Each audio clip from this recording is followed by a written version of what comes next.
Hello class, my name is Kevin Eskett presenting the Week 3 form on dam impact to fisheries.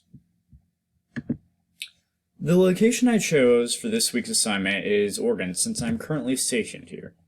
Many of Oregon's dams listed on the American Rivers database seem to have been removed somewhere in the last decade or so, with many articles depicting the need for post-dam monitoring and assessment. Three of the most prevalent dams that keep coming up while researching Oregon dams are the Powerdale, Marmot, and Conduit dams, as seen in the presentation. All were removed due to operational costs, such as license renewal for compliance under the Endangered Species Act.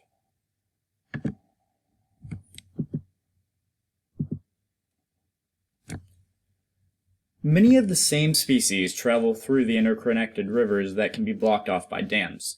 Different varieties of Androdamus salmonioids have historically swam past all three dams, with the Powerdale and Marmot dams hosting coho salmon, chinhook, and steelhead trout, while the Conduit Dam has a variety of white salmon and even lamprey.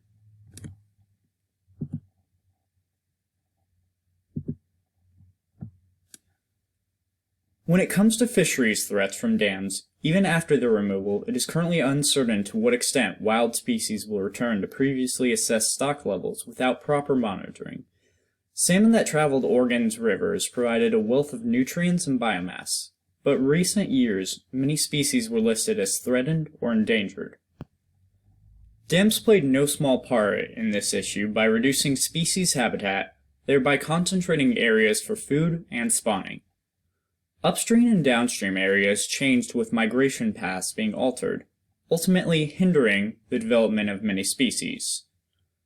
Furthermore, dams block or limit the natural flow of sediment and change the temperature of a river, which can stress fish species, leading to greater mortality.